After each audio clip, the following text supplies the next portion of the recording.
حي على الفلاح.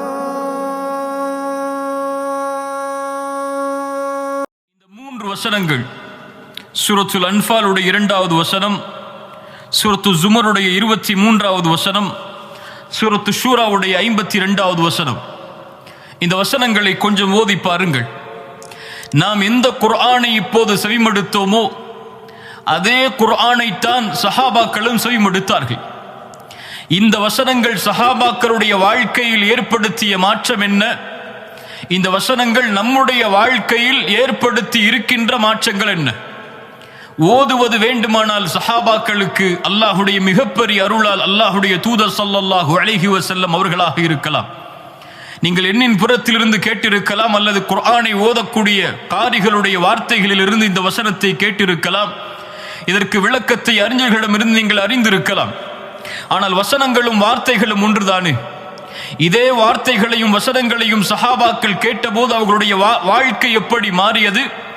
இந்த குர்ஆனை கேட்கும் போது நம்முடைய வாழ்க்கை எப்படி மாறுகிறது? யார் அந்த சஹாபாக்கள்? இந்த குர்ஆன் அவர்களை போற்றுகிறது. சூரத்து தௌபாவிலே 100வது வசனத்தில் அவர்கள் முந்தியவர்கள், முதலாமவர்கள், முஹாஜிர்களிலும் அன்சாரிகளிலும் யார் அவர்களை நேர்வழியில் பின்தொடர்ந்து செல்கிறார்களோ அவர்கள் அல்லாஹ்வால் பொருந்திக் கொள்ளப்படுவார்கள். அவர்களும் அல்லாஹ்வால் பொருந்திக் கொள்ளப்பட்டவர்கள், அவர்களையும் அல்லாஹ் பொருந்தி இருக்கின்றான். அவர்களை அல்லாஹ் ரப்புல் ஆலமீன் சொர்க்கத்தில் ஒன்று சேர்ப்பான் என்று குர்ஆன் அவர்களை பெருமைப்படுத்தி சொல்கிறது. குர்ஆனுடைய மக்கள், வஹீக்கு நேரடியாக இருந்து சாட்சி கூறியவர்கள், குர்ஆன் இறங்க இறங்க தங்களுடைய வாழ்க்கையின் நிம்மதியை உணர்ந்தவர்கள், இதை பின்பற்றுவதையே தன்னுடைய வாழ்க்கையின் லட்சியமாக கொண்டவர்கள், குர்ஆனின் சொந்தக்காரர்கள். ரசூலுல்லாஹி ஸல்லல்லாஹு அலைஹி வஸல்லம் அவர்களில் பலரை குறிப்பிட்டு சொன்னார்கள், ஹுதுல் குர்ஆன மின் அர்பஅ, இந்த 4 பேரிடமிருந்து குர்ஆனை நீங்கள் எடுத்துக்கொள்ளுங்கள். அப்துல்லாஹ் இப்னு மஸ்ஊத் ரலியல்லாஹு அன்ஹு, சாலிம் மௌலா அபி ஹுதைஃபா, முஆத் இப்னு ஜபல், உபை இப்னு கஅப் ரலியல்லாஹு அன்ஹும், இன்னும் ஏராளமான சஹாபாக்களை ரசூலுல்லாஹி ஸல்லல்லாஹு அலைஹி வஸல்லம் குர்ஆனோடு இணைத்து சொன்னார்கள். அப்துல்லாஹ் இப்னு மஸ்ஊதை பற்றி ரசூலுல்லாஹி ஸல்லல்லாஹு அலைஹி வஸல்லம் சொன்னார்கள், குர்ஆன் இறங்கியதை போன்றே அப்படியே தெளிவாக, நேரடியாக, அப்படியே புதுமையாக நீங்கள் கேட்க வேண்டும் என்றால் இப்னு மஸ்ஊதிடமிருந்து குர்ஆனை எடுத்துக்கொள்ளுங்கள் என்று ரசூலுல்லாஹி ஸல்லல்லாஹு அலைஹி வஸல்லம் அவர்கள் சொன்னார்கள். அல்லாஹ்வுடைய தூதர் ஸல்லல்லாஹு அலைஹி வஸல்லம் குர்ஆன் வஹீயின் மூலமாக கொடுக்கப்பட்ட அந்த ரசூல், இந்த சஹாபாக்கள் குர்ஆனை ஓதி தான் கேட்க வேண்டும் என்பதில் இன்பம் காண்பவர்கள். இப்னு மஸ்ஊதை அழைத்து அல்லாஹ்வுடைய தூதர் ஸல்லல்லாஹு அலைஹி வஸல்லம் சொன்னார்கள், அப்துல்லாஹ் இப்னு மஸ்ஊத் அவர்களே, நீங்கள் எனக்கு குர்ஆனை ஓதி காட்டுங்கள். நீங்கள் ஓத நான் கேட்க வேண்டும் என்று ஆசைப்படுகிறேன் என்று இப்னு மஸ்ஊதை பார்த்து அல்லாஹ்வுடைய தூதர் சொன்னபோது, யா ரசூலல்லாஹ், உங்களுக்கு தானே குர்ஆன் இறக்கப்பட்டது, நான் அதை உங்களுக்கு ஓதி காட்டவா? ரசூலுல்லாஹி ஸல்லல்லாஹு அலைஹி வஸல்லம் சொன்னார்கள், ஆம், இந்த குர்ஆனை பிறர் ஓத நான் கேட்க வேண்டும் என்று ஆசைப்படுகிறேன். இப்னு மஸ்ஊத் சூரத்து நிசாவுடைய வசனங்களை ஓத ஆரம்பிக்கிறார். فكيف إذا جئنا من كل أمة بشهيد وجئنا بك على هؤلاء شهيدا. சூரத்து நிசாவுடைய 41வது வசனம் வருகிறது.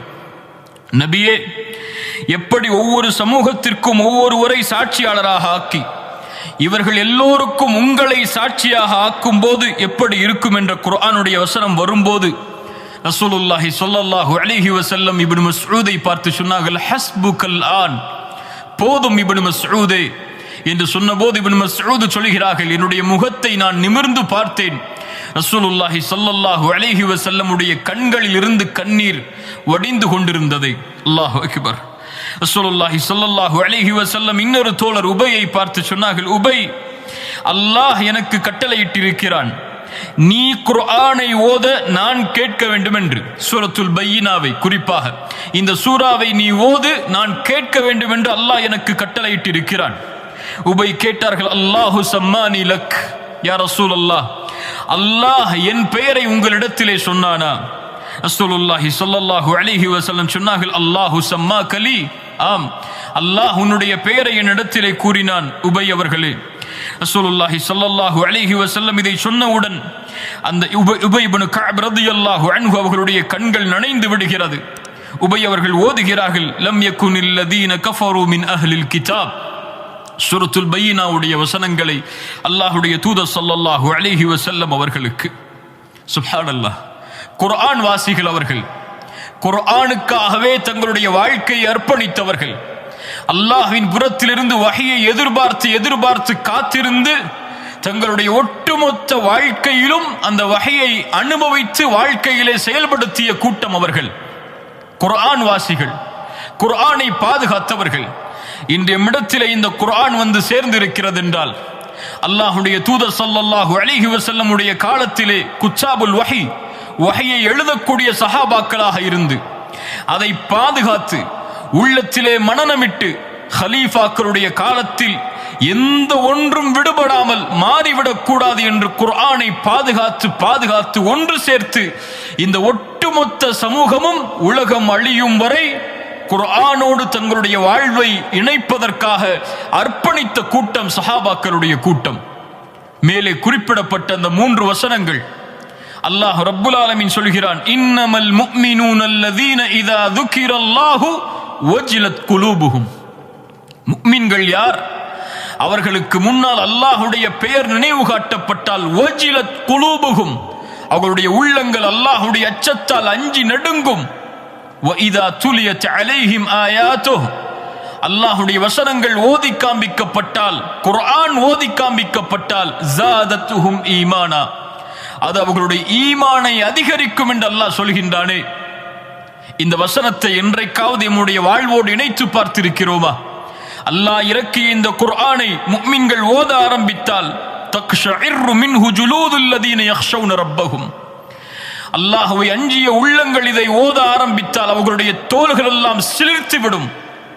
அதை ஓத ஈமானால் அவர்களுடைய தோலும் உள்ளமும் தொடர்ந்து நிரம்பும் என்று அல்லாஹ் சொல்கின்றானே. அல்லாஹ்வுடைய நினைவால் இந்த வசனங்களின் தாக்கம் நம்முடைய வாழ்க்கையில் ஏற்பட்டதுண்டா? குர்ஆனை படித்து பார்த்து அழுதவர்கள் எம்மிலே எத்துணை பேர்? கடைசியாக குர்ஆனை திறந்து அல்லாஹ்வுடைய அன்பிற்காக மறுமையின் வெற்றிக்காக படித்தவர்கள் எம்மிலே எத்துணை பேர்? இன்னும் இந்த சமூகத்தில் 40-50 வருடத்தை கடந்திருந்தும் குர்ஆனை எழுத்து கூட்டி ஓத தெரியாத முஸ்லிம்கள் எத்துணை பேர்? யோசித்து பாருங்க. 3 சூறாக்கள் தெரியும், அதை தொழுகையில் திரும்ப ஓதி வருவார்கள். எத்தனை ஆண்டுகள் கழிந்தாலும் சரி, குர்ஆனுக்காக தங்களுடைய வாழ்வை அர்ப்பணிக்காத சமூகம், குர்ஆனை முழுவதுமாக ஓதி முடிக்காத சமூகம், குர்ஆனை ஓதுவதற்கே தங்களுடைய நேரத்தை கொடுக்காத சமூகம், அல்லாஹ்விடத்திலே எந்த வெற்றியை எதிர்பார்க்க முடியும்? மறுமையின் எந்த வெற்றியை நோக்கி அவர்கள் செல்ல முடியும்? அல்லாஹ் பாதுகாப்பானாக. சஹாபாக்களுடைய வாழ்க்கையில் இந்த வசனத்தை இணைத்து பாருங்கள். அபூபக்கர் ரலியல்லாஹு அன்ஹு, அல்லாஹ்வுடைய தூதருக்கு பிறகு இந்த சமூகத்தில் மதிக்கத்தக்க மிகச்சிறந்த மனிதர் அபூபக்கர் சித்திக் ரலியல்லாஹு அன்ஹு அவர்களை அல்லாஹ்வுடைய தூதர் மரண நேரத்தின் போது அவர்களுடைய மனைவியை அழைத்து, ஆயிஷா ரலியல்லாஹு அன்ஹா அவர்களை அழைத்து சொன்னார்கள், அபூபக்கரை தொழுகை நடத்த சொல்லுங்கள். அப்போது ஆயிஷா ரலியல்லாஹு அன்ஹா என்ன சொன்னார்கள்? யா ரசூல் அல்லாஹ், அபூபக்கரின் தந்தை மென்மையானவர், இதா கரஅ கலபஹுல் புகா, அவர் ஓதினால், அல்லாஹ்வுடைய வசனங்களை ஓத ஆரம்பித்தால் அவருடைய அழுகை மிகைத்துவிடும் யா ரசூல் அல்லாஹ். அதனால் அபூபக்கர் வேண்டாம் என்று சொன்னார்கள். ஆனால் அல்லாஹ்வுடைய தூதர் ஸல்லல்லாஹு அலைஹி வஸல்லம் சொன்னார்கள், கட்டளையிடுகிறேன், அபூபக்கரை தொழுகை நடத்த சொல்லுங்கள் என்று சொன்னார்கள். சுப்ஹானல்லாஹ். உமர் இப்னுல் கத்தாப் ரலியல்லாஹு அன்ஹு, தாபிஈன்கள் சொல்கிறார்கள், உமர் இப்னுல் கத்தாப் ரலியல்லாஹு அன்ஹு அவர்களுக்கு பின்னால் நின்று நாங்கள் தொழுவோம். தொழுகையில் குர்ஆனை அவர் ஓதுவார். ஓதும் போது அவருடைய கவலை அதிகரித்து அழ ஆரம்பிப்பார். அந்த அழுகையின் தேம்பல் எங்களுடைய கடைசி சப்தம் வரை, சஃப்புகளில் கடைசி வரிசை வரை அவர் தேம்பக்கூடிய சப்தம் கேட்கும் என்று தாபிஈ அவர்கள் சொல்கிறார்கள். உமர் இப்னுல் கத்தாப் யார்? சொர்க்கத்திற்காக நற்செய்தி சொல்லப்பட்டவர். எனக்கு பிறகு ஒரு நபியாக வருவார் என்றால் அது உமராகத்தான் இருப்பார். லா நபிய பஅதி என்று அல்லாஹ்வுடைய தூதரால் நற்செய்தி கொடுக்கப்பட்ட அந்த தோழர் இந்த உம்மத்தில் குர்ஆனுடைய வசனங்கள் அவருடைய சொற்களுக்கு ஏற்ப இறங்கும் என்று அல்லாஹ்வுடைய தூதரால் நற்செய்தி கொடுக்கப்பட்ட மனிதர். அந்த உமர் குர்ஆனுடைய வசனங்கள் கேட்டால் நடுங்குவார். அந்த அபூபக்கர் குர்ஆனுடைய வசனங்கள் ஓதி காண்பிக்கப்பட்டால் அழுவார். அந்த அழுகையை பார்ப்பதற்கே மக்காவாசிகள் ஒன்று சேர்வார்கள். அபூபக்கர் ரலியல்லாஹு அன்ஹு அவர்கள் அழக்கூடிய அந்த காட்சியை, உமர் அவர்களுக்கு முன்னால் குர்ஆனுடைய வசனங்கள் ஓதி காண்பிக்கப்பட்டால் நின்று விடுவார். அப்படியே வக்காஃபுன், அப்படியே நின்று விடுவார். குர்ஆன் எதை சொல்கிறதோ அதை செவிமடுப்பதற்காக. உமர் அவர்களுக்கு முன்னால் சூரத்து தூருடைய வசனங்கள் ஓதி காண்பிக்கப்படுகிறது. இன்ன அஸாப ரப்பிக லவாகி', அல்லாஹ்வுடைய வேதனை நிறைவேறியே தீரும். இந்த வசனம் வந்தவுடன் அழ ஆரம்பிக்கிறார்கள். நபித்தோழர்கள் சொன்னார்கள், இந்த வசனத்தை கேட்டு அழ ஆரம்பித்த உமர் அந்த அழுகையின் காரணமாகவே நோய்வாய்ப்படும் அளவிற்கு அழுகை அவர்களை மிகைத்து விட்டது என்று சொன்னார்கள். சுப்ஹானல்லாஹ். குர்ஆனை ஓதி அழுதவர்கள் எம்மில் எத்துணை பேர்? அல்லாஹ்வுடைய வசனங்களால் ஈமான் அதிகரித்த கூட்டம் எம்மில் எத்துணை பேர்? குர்ஆனால் எம்முடைய உள்ளங்கள் அல்லாஹ்வுடைய அன்பால் நிறைந்திருக்கிறதா? குர்ஆனால் எம்முடைய கண்கள் அல்லாஹ்வுடைய அன்பால் கண்ணீர் வடித்திருக்கிறதா? யோசித்து பாருங்கள். அல்லாஹ் எம்மை பாதுகாப்பானாக. அல்லாஹ் சொல்லுகிறான் சூரத்து ஷூரா 52வது வசனம், அல்லாஹ்வின் கட்டளையில் இருந்து அல்லாஹ் இறக்கி இருக்கின்ற ரூஹ் இது. குர்ஆனை அல்லாஹ் ரூஹ் என்று அழைக்கிறான். ரூஹ் குர்ஆன். எதற்கு ரூஹ்? உள்ளத்திற்கு ரூஹ். உள்ளம் உயிர் பெற வேண்டும் என்றால் குர்ஆன் வேண்டும். எந்த உள்ளத்திலே குர்ஆன் இல்லையோ அந்த உள்ளம் செத்து விட்டது, அந்த உள்ளம் மடிந்து விட்டது. அந்த உடலுக்கு உயிர் இருந்தாலும் அந்த உள்ளத்திற்கு உயிர் இல்லை, குர்ஆன் இல்லை என்றால். அல்லாஹ் உங்களை வழிகேட்டில் பார்த்தான், நபியை இந்த குர்ஆனை கொண்டு அல்லாஹ் உங்களை நேர்வழிப்படுத்தி இருக்கிறான் என்று இந்த வசனம் சொல்லுகிறது. எத்துணை சஹாபாக்களுடைய வாழ்க்கையை புரட்டி போட்டது இந்த குர்ஆன். எம்மில் எத்துணை மாற்றங்களை ஏற்படுத்தி இருக்கிறது. உமர் இப்னுல் கத்தாப் ரலியல்லாஹு அன்ஹு, நாம் எல்லாம் அறிந்த ஒரு நபி தோழர், எப்படி இஸ்லாமை ஏற்றார்கள் என்று நமக்கு தெரியும். சூரத்து தாஹாவுடைய வசனங்களை அவர்களுடைய சகோதரியுடைய வீட்டில் செவிமடுத்த உமர் ஒரு வசனத்தை, இன்னனி அனல்லாஹ் லா இலாஹ இல்லா அன ஃபஅபுதுனி, இந்த வசனம் வரும்போது ஷஹாதத்தை மொழிந்தார்கள் என்ற வரலாறுகளை நாம் படித்திருக்கிறோம். ஆனால் உமர் அவர்கள் குர்ஆனை கேட்ட நிலைமை இது மட்டுமல்ல. உமர் அவர்கள் சொல்கிறார்கள், ரசூலுல்லாஹி ஸல்லல்லாஹு அலைஹி வஸல்லம் அவர்களை ஈமான் கொண்டு ஏற்பதற்கு முன்னால் அல்லாஹ்வுடைய தூதரை கொலை செய்ய வேண்டும் என்ற எண்ணம் கொண்டிருந்த போது அவர்களை பற்றி அவர்களே சொல்லுகிறார்கள், நான் மது குடிக்கக்கூடிய பழக்கம் உள்ளவன், ஒவ்வொரு இரவும் மது குடிப்பேன், போதையில் இருப்பேன், யாராவது எனக்கு துணையாக இல்லை என்றால் அந்த இரவு மட்டும் வேறு ஏதாவது காரியங்களில் ஈடுபடுவேன். அப்படி ஒரு நாள் யாரும் எனக்கு மது குடிப்பதற்கு துணை இல்லாத போது கஅபாவை நோக்கி செல்ல வேண்டும் என்று ஆசைப்பட்டு சென்றேன். அப்போது முஹம்மது நபி ஸல்லல்லாஹு அலைஹி வஸல்லம் குர்ஆனை ஓதிக்கொண்டிருந்தார்கள். அவர் என்ன ஓதுகிறார் என்று கேட்பதற்காக கஅபாவின் திரைக்கு பின்னால் சென்று ஒளிந்து அல்லாஹ்வுடைய தூதருடைய முகத்திற்கு நேர இருக்கும்படி என்னுடைய முகத்தை ஆக்கிக் கொண்டேன். சூரத்துல் ஹாக்காவுடைய வசனங்களை அவர்கள் ஓதிக்கொண்டிருந்தார்கள். அதை கேட்க கேட்க என்னுடைய உள்ளம் மாறிக்கொண்டே இருந்தது. ஒரு கட்டத்தில் உணர்ந்து சொன்னேன், இவர் கவிஞராக இருப்பார் என்று. அப்போது அல்லாஹ்வுடைய தூதர் ஓதினார்கள், இன்னஹு லகௌலு ரசூலின் கரீம் வமா ஹுவ பிகௌலி ஷாஇர். இவர் ஓதக்கூடிய அல்லாஹ்வுடைய கண்ணியமிக்க வசனங்களை ஓதக்கூடிய கண்ணியமிக்க ரசூல் அவர்கள், இவர் கவிஞர் அல்ல, குறைவானவர்கள் தான் நம்பிக்கை கொள்கிறீர்கள் என்று அந்த நேரத்தில் அல்லாஹ்வுடைய தூதர் ஓதினார்கள். நான் கூறினேன், இவர் கவிஞர் அல்ல, இவர் சூனியக்காரர் என்று. அப்போது அல்லாஹ்வுடைய தூதர் ஓதினார்கள், வலா பிகௌலி காஹின் கலீலம் மா ததக்கரூன். இவர் சூனியக்காரர் அல்ல, சூனியக்காரரின் வார்த்தை அல்ல இது, குறைவானவர்கள் தான் சிந்திக்கிறீர்கள். இது ரப்புல் ஆலமீனிடமிருந்து இறக்கப்படக்கூடிய வசனங்கள். இவர் தாமாக ஒன்றை கூறியிருந்தால் இவர்களுடைய வலது கரத்தை பிடித்து அவருடைய நாடி நரம்பை தரித்திருப்பேன். ஒருவரும் அதற்கு தடுப்பவர் இருக்க மாட்டார் என்ற குர்ஆனுடைய வசனம் இறங்கியது. ஃபவக்கஅல் இஸ்லாமு ஃபி கல்பி. இந்த வசனங்கள் கேட்டபோதுதான் இஸ்லாமினுடைய உள்ளத்தில் நிலையானது என்று உமர் அவர்கள் பின்னால் காலத்திலே இதை குறிப்பிட்டு சொன்னார்கள். அல்லாஹு அக்பர். கண்ணியத்துக்குரியவர்களே, யோசித்து பாருங்கள்.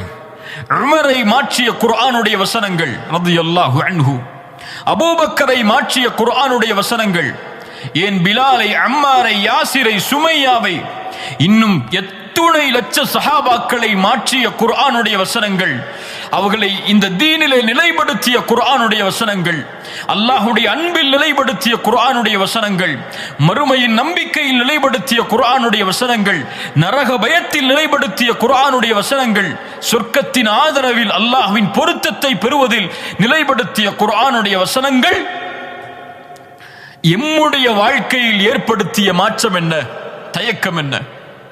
குர்ஆனை கேட்பதில் இன்பம் கண்டவர்கள் நபித்தோழர்கள், குர்ஆனுடைய வஹீயின் பிரிவால் கவலை கொண்டவர்கள் நபித்தோழர்கள். ஆனால் ரமதானில் மட்டும்தான் எமக்கு குர்ஆன், அல்லது ஏதாவது சடங்கு சம்பிரதாயம் என்றால் தான் நன்மை வேண்டும் என்றால் குர்ஆன், கவலை நீங்க வேண்டும் என்றால் குர்ஆன், கடன் நீங்க வேண்டும் என்றால் குர்ஆன் என்று ஒரு மந்திர புத்தகமாக அதை நாம் பயன்படுத்தி கொண்டிருக்கிறோம். அல்லாஹ் எம்மை பாதுகாப்பாடாக. ஐமன் ரலியல்லாஹு அன்ஹா, அல்லாஹ்வுடைய தூதர் ஸல்லல்லாஹு அலைஹி வஸல்லம் அவர்களுடைய மரணத்திற்கு பிறகு அபூபக்கரும் உமர் அவர்களும் சந்திக்கிறார்கள். சொன்னார்கள், வாருங்கள் ஐமனை நாம் சந்திப்போம். அல்லாஹ்வுடைய தூதர் இருக்கும்போது எப்படி சந்தித்தோமோ அது போன்று ஐமனை பார்ப்பதற்காக அபூபக்கரும் உமரும் செல்கிறார்கள்.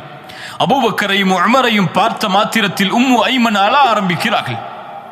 சொன்னார்கள், ஐமன் அவர்களை ஏன் அழுகிறீர்கள்? அல்லாஹ்வுடைய தூதர் நாம் நினைப்பதை விட அல்லாஹ்விடத்திலே மேன்மையான இடத்தில் இருக்கும் போது. ஐமன் சொன்னார்கள், நான் அறிவேன். ஆம், அல்லாஹ்வுடைய தூதர் ஸல்லல்லாஹு அலைஹி வஸல்லம் நாம் நினைப்பதை விட மேன்மையான இடத்தில் தான் அல்லாஹ்விடத்திலே இருக்கிறார்கள். ஆனால் நான் அழுவதன் காரணம் அல்லாஹ்வின் புறத்திலிருந்து இறங்குகின்ற வஹி நின்று விட்டதே என்பதற்காகத்தான். அல்லாஹு அக்பர். குர்ஆனுடைய பிரிவு அவர்களுடைய வாழ்க்கையில் கவலையை ஏற்படுத்துகிறது. குர்ஆனுடைய பிரிவு அவர்களுடைய கண்களில் இருந்து கண்ணீரை வர வைக்கிறது. ஆனால் ஒரு நாளைக்கு எத்துணை முறை நாம் குர்ஆனை ஓதுகிறோம்? ஒரு நாளைக்கு எத்துணை முறை குர்ஆனை திறந்து நாம் படிக்கிறோம்? அதனுடைய வசனங்களை ஆராய்கிறோம், சிந்திக்கிறோம். சஹாபாக்கள் அவர்களுடைய வாழ்வின் நிலைமையை பாருங்கள். குர்ஆனோடு அதனுடைய சூறாக்களோடு அவர்களுக்கு இருந்த தொடர்பை பாருங்கள். ஆயிஷா ரலியல்லாஹு அன்ஹா அறிவிக்கிறார்கள், ரசூலுல்லாஹி ஸல்லல்லாஹு அலைஹி வஸல்லம் ஒரு மனிதரை ஒரு கூட்டத்திற்கு தலைவராக அனுப்பி இருந்தார்கள். அவர் தொழுகை நடத்துவார். ஒவ்வொரு ரக்அத்தையும் முடிக்கும் போது சூரத்துல் இக்லாஸை ஓதி முடிப்பார். ரசூலுல்லாஹி ஸல்லல்லாஹு அலைஹி வஸல்லம் இடத்திலே அந்த கூட்டம் திரும்பி வந்தபோது இந்த மனிதரின் செயலை சொன்னது, யா ரசூலல்லாஹ், இவர் ஒவ்வொரு ரக்அத்தையும் முடிக்கும் போது சூரத்துல் இக்லாஸை ஓதி முடிக்கிறார். ரசூலுல்லாஹி ஸல்லல்லாஹு அலைஹி வஸல்லம் அவரிடத்திலே கேட்டார்கள், ஏன் இப்படி செய்கிறாய் தோழரே என்று. அந்த தோழர் சொன்னார், இன்னஹா சிஃபத்துர் ரஹ்மான். யா ரசூலல்லாஹ், இந்த சூரா ரஹ்மானுடைய தன்மைகளை விவரிக்கிறது. இதை ஓதி முடிப்பதை நான் விரும்புகிறேன் அல்லாஹ்வுடைய தூதரே என்று சொன்னார்கள். அல்லாஹு அக்பர். எத்துணை முறை நாமும் இந்த சூரத்துல் இக்லாஸை தொழுகையில் ஓதி இருப்போம். அல்லாஹ்வின் அன்பால் என் உள்ளம் நிரம்பி இருக்கிறதா? உங்களுடைய உள்ளம் நிரம்பி இருக்கிறதா? கொஞ்சம் சிந்தித்து பாருங்கள். இந்த சூரத்துல் இக்லாஸை கூட இதுவரை பொருள் தெரியாமல் ஓதக்கூடிய முஸ்லிம்கள் எத்துணை பேர்? அல்லாஹ் பாதுகாக்கட்டும். ரசூலுல்லாஹி ஸல்லல்லாஹு அலைஹி வஸல்லம் சொன்னார்கள், அக்பிரூஹு, அந்த தோழருக்கு நீங்கள் அறிவித்து விடுங்கள், அவர் எப்படி இந்த குர்ஆனுடைய இந்த சூறாவை ஓதி முடிப்பதை விரும்பினாரோ அது போன்று அல்லாஹும் அவரை விரும்பினான் என்று. அல்லாஹு அக்பர், அல்லாஹு அக்பர். சஹாபாக்களுக்கு குர்ஆனோடு இருந்த தொடர்பை பாருங்கள். இப்னு மஸ்ஊத் ரலியல்லாஹு அன்ஹு அவர்கள் சொல்கிறார்கள், நாங்கள் ரசூலுல்லாஹி ஸல்லல்லாஹு அலைஹி வஸல்லம் உடைய குர்ஆனுடைய வசனங்களை ஓதுவோம், 10 ஆயத்தை ஓதுவோம், அதை தாண்ட மாட்டோம், அதை அறிந்து எங்களுடைய வாழ்க்கையில் செயல்படுத்தாத வரை. குர்ஆன் அவர்களுக்கு இறக்கப்பட்ட புத்தகமாக அவர்கள் உணர்ந்தார்கள். இந்த குர்ஆன் முஸ்லிம்களுக்கு இறக்கப்பட்ட புத்தகம், ஒரு சமூகத்திற்கு இறக்கப்பட்ட புத்தகம் என்றுதான் நாம் அறிந்திருக்கிறோம். ஆனால் குர்ஆன் எனக்கு இறக்கப்பட்ட புத்தகமாக நான் உணர்ந்திருந்தால், எனக்கு அனுப்பப்பட்ட செய்தியாக நான் உணர்ந்திருந்தால், என்னை படைத்த இறைவன் எனக்கு நேர்வழி காட்டுவதற்காக குர்ஆனை இறக்கி இருக்கிறான் என்று நான் உணர்ந்திருந்தால், அந்த குர்ஆனை விட்டு என் வாழ்க்கை தூரமாக இருக்குமா? யோசித்து பாருங்கள். ஒருவர் உங்களுக்கு ஒரு செய்தி அனுப்புகிறார். அந்த செய்தியை பார்க்காமல் நீங்கள் கடந்து செல்வீர்களா உங்களுடைய மொபைல் போனில்? ஆனால் படைத்த இறைவன் எமக்கு கொடுத்த செய்தியை இதுவரை என்னவென்றே அறியாத முஸ்லிம்கள் எத்துணை பேர்? பிற மதத்தார்களுக்கு குர்ஆனை கொடுத்து படியுங்கள் என்று சொல்லக்கூடிய முஸ்லிம்களில் ஏராளம் நாம் பார்க்கிறோம்.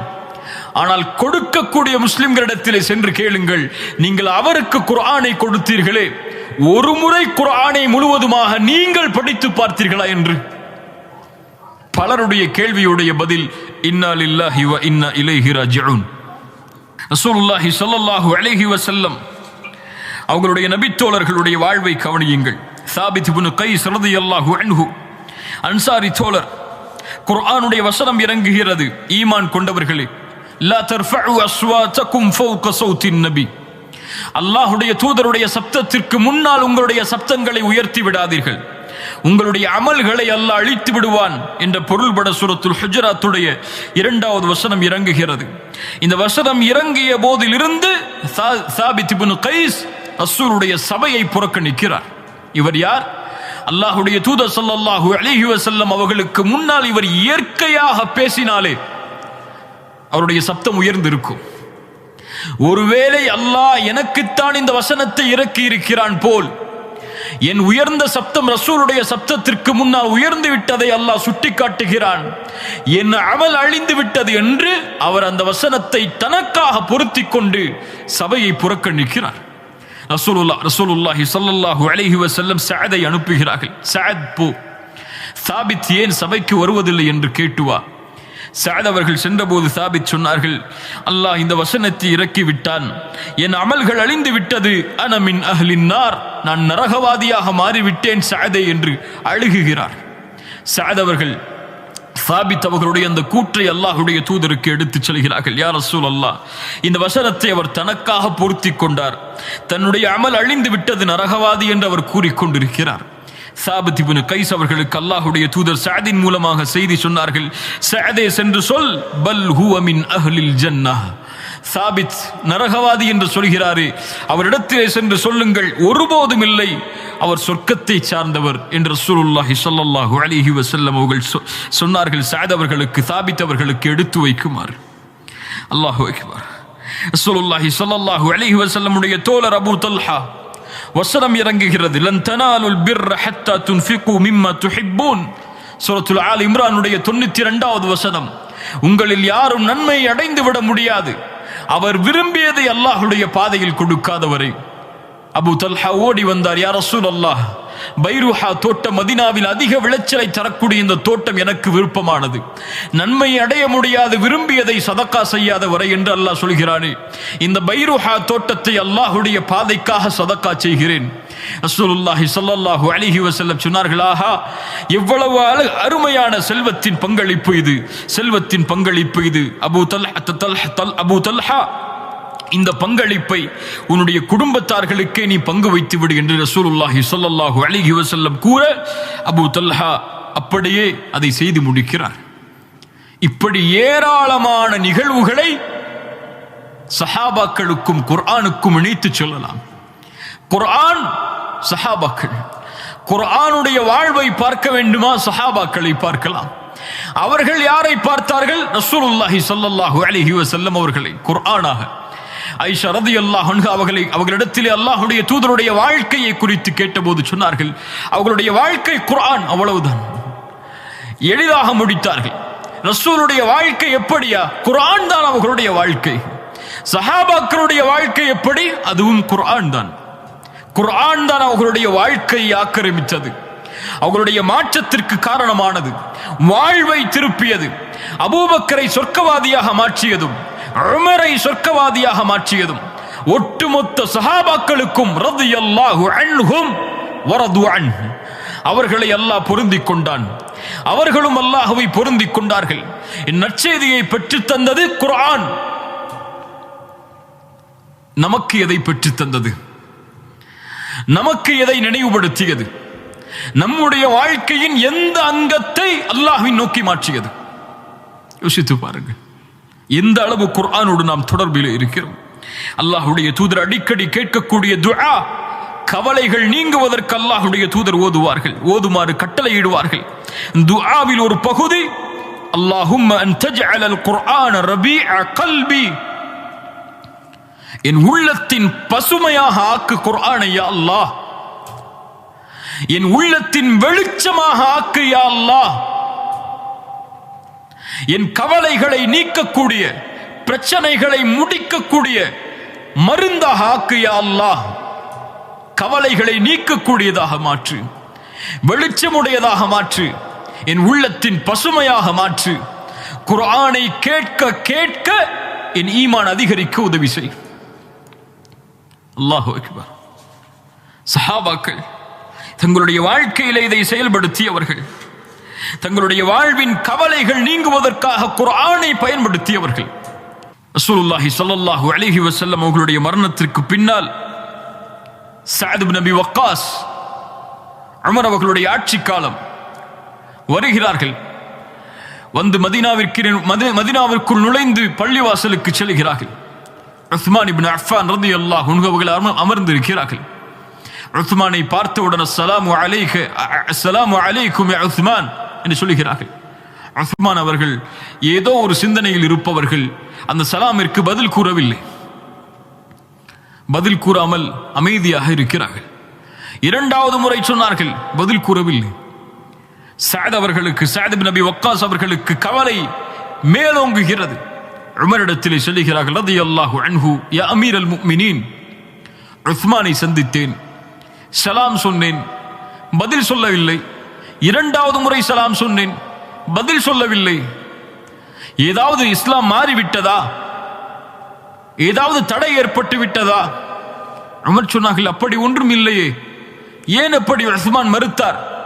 வாருங்கள் கேட்போம் என்று உஸ்மானை சந்திக்கிறார்கள். உஸ்மான், சஅத் சலாம் சொன்னார், ஏன் நீங்கள் சஅதிற்கு பதில் சொல்லவில்லை? உஸ்மான் சொன்னார்கள், ஒருபோதும் அப்படி இருந்திருக்க வாய்ப்பில்லையே. சஅத் சலாம் கூறி நான் பதில் சொல்லவில்லையா? அப்படி இருக்க வாய்ப்பில்லையே.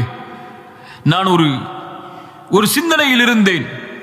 அல்லாஹ்வுடைய தூதர் கவலைகள் நீங்குவதற்கு ஒரு வசனத்தை சொன்னார்கள், ஒரு துஆவை சொன்னார்கள். அந்த துஆவை ஓதினால் அல்லாஹ் எம்முடைய பிரார்த்தனைகளை அங்கீகரித்து கவலையை நீக்குவான் என்று சொன்னார்கள். அது என்ன துஆ என்று ஆராய்ந்து கொண்டே இருக்கிறேன் என் உள்ளத்திலே. அது எனக்கு தோன்றவில்லை. அதனால் சஅத் சலாம் கூறும்போது என்னுடைய சிந்தனை அதன் பக்கம் செலுத்தவில்லை, கேட்கவில்லை. அல்லாஹ்விடத்திலே மன்னிப்பை கேட்கிறேன் என்று சொன்னார்கள். சஅத் அவர்கள் சொன்னார்கள், உஸ்மான் ரலியல்லாஹு அன்ஹு, சஹாபாக்களுக்கு இருந்த அந்த தொடர்பை பாருங்கள். உஸ்மான் ரலியல்லாஹு அன்ஹு, நான் அறிவேன் அந்த துஆவை. ஆம், நாம் இருந்த சபைதான் அது. அந்த சபையில் அல்லாஹ்வுடைய தூதர் இந்த வார்த்தையை கூறி, யார் இதை ஓதுவாரோ அவருடைய கவலைகள் நீங்குவதற்கு அது மருந்தாகும், அது அவர்களுக்கு விடுதலை அளிக்கும் என்று சொன்னார்கள். அப்போது ஒரு அரபி வந்து விட்டார். வெகு தூரத்தில் இருந்து வந்தவர். வந்தவுடன் அந்த பேச்சு மாறிவிட்டது. அல்லாஹ்வுடைய தூதரை பின்தொடர்ந்தே நான் சென்றேன். அதற்கு பிறகு சென்று ரசூல் ஸல்லல்லாஹு அலைஹி வஸல்லம் வீட்டின் அருகே வந்தபோது அவர்களுடைய கவனத்தை திருப்புவதற்காக ஒரு சப்தமிட்டேன். ரசூல் திரும்பினார்கள். சஅதை பார்த்து கேட்டார்கள், சஅதை ஏன் பின்தொடர்கிறாய்? யா ரசூலல்லாஹ், ஒரு துஆவை சொல்லித் தருகிறேன், அது உங்களுடைய கவலைகளை நீக்கும் என்று சொன்னீர்களே, அந்த துஆ எது யா ரசூலல்லாஹ்? சஅத் அவர்களுக்கு அல்லாஹ்வுடைய தூதர் ஸல்லல்லாஹு அலைஹி வஸல்லம் சொன்னார்கள், என்னுடைய சகோதரர் யூனுஸ் மீன் வயிற்றிலே இருந்தபோது தன் கவலையை அல்லாஹ்விடத்திலே முறையிட்டு விடுதலை பெற்றாரே, அந்த குர்ஆனுடைய வார்த்தை தான் அது. லா இலாஹ இல்லா அன்த சுப்ஹானக இன்னி குன்து மினல் ஸாலிமீன். படைத்த இறைவனே, வணங்க தகுதியானவன் உன்னை தவிர வேறு யாரும் இல்லை. லா இலாஹ இல்லா அன்த் சுப்ஹானக், நீ பரிசுத்தமானவன், நாங்களோ பரிசுத்தம் இல்லாதவர்கள். இன்னி குன்து மினல் ஸாலிமீன், அநீதம் செய்பவர்கள் நாங்கள் யா அல்லாஹ், நீ பரிசுத்தமானவன் யா அல்லாஹ், உன் மீது இப்போதும் நம்பிக்கை கொண்டிருக்கிறேன் யா அல்லாஹ், உன்னை தவிர வணங்க தகுதியானவன் யாரும் இல்லை, நாங்கள் அநீதம் இழைத்தவர்கள் யா அல்லாஹ் என்று யூனுஸ் எப்படி கூறி அவருடைய பிரச்சனையை அல்லாஹ் தீர்த்தானோ, அது போன்று யார் கவலையில் இந்த துஆவை ஓதுவாரோ அவருடைய கவலைகள் நீங்கும் என்று பொருள்பட அல்லாஹுடைய தூதர் ஸல்லல்லாஹு அலைஹி வஸல்லம் சொன்னார்கள். அந்த துஆ தானே உஸ்மான் என்று சொன்னார்கள் சஅத் ரலியல்லாஹு அன்ஹு. சுப்ஹானல்லாஹ். ஏன் நினைவுபடுத்துகிறேன் என்றால் இந்த நிகழ்வை கொஞ்சம் ஆராய்ந்து பாருங்கள் கண்ணியத்துக்குரியவர்களே. நம்முடைய வாழ்க்கை இந்த குர்ஆனில் இருந்து எவ்வளவு தூரமாக இருக்கிறது. குர்ஆனை எம்முடைய வாழ்வின் குறிக்கோளாக, எம் பிரச்சனைகளின் மருந்தாக, என்னை வழிநடத்தக்கூடிய ஒரு புத்தகமாக எப்போது நான் சுமக்கிறேனோ அப்போது நான் மேன்மைப்படுத்தப்படுவேன் அல்லாஹ்விடத்திலே. எப்போது குர்ஆனை விட்டு நான் தூரமாகி என்னுடைய வாழ்வு அமையுமோ அப்போது அல்லாஹுவால் சிறுமைப்படுத்தப்படுவேன்.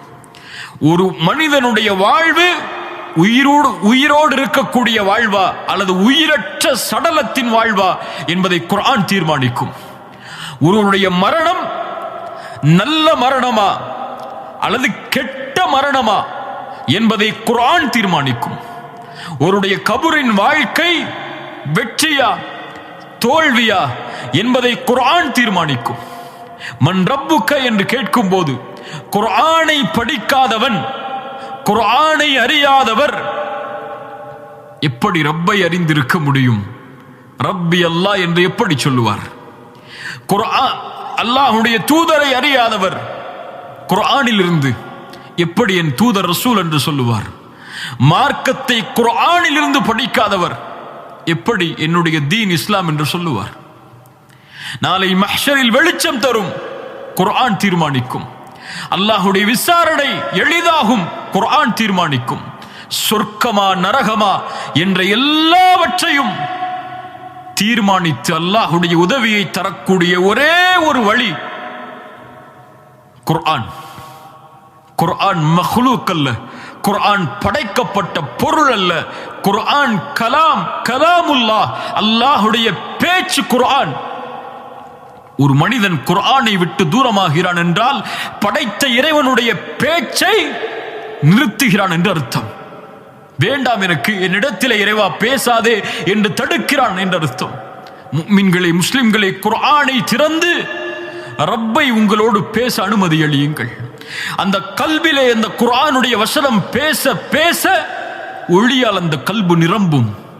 அந்த கல்பு மாற்றத்திற்கு தயாராகும், நன்மைக்கு தயாராகும், அல்லாஹ்வின் நினைவுக்கு தயாராகும், சொர்க்கத்திற்கு தயாராகும், நரக விடுதலைக்கு தயாராகும். யார் அதை விட்டு தூரமாகி வாழ்கிறார்களோ, وَمَنْ أَعْرَضَ عَنْ ذِكْرِي فَإِنَّ لَهُ مَعِيشَةً ضَنْكًا. யார் நினைவிலிருந்து தூரமாகி வாழ்வாரோ அவர் நெருக்கடியான வாழ்வில்தான் இந்த பூமியில் வாழ்வார். குர்ஆனை விட்டு தூரமான வாழ்க்கை நஷ்டத்திற்குரிய வாழ்க்கை. குர்ஆனோடு இணைந்த வாழ்க்கை தான் வெற்றிக்குரிய வாழ்க்கை. குர்ஆனை படித்து படித்து இன்பம் கண்ட உள்ளம்தான் சொர்க்கத்தில் இன்பம் காணும். குர்ஆனை விட்டு தூரமாகி ஷைத்தானுடைய வழிகளில் இன்பத்தை கண்ட உள்ளம் நரகத்தில் தான் தங்களுடைய இன்பத்தை அமைத்துக் கொள்ளும். அல்லாஹ் பாதுகாப்பானாக.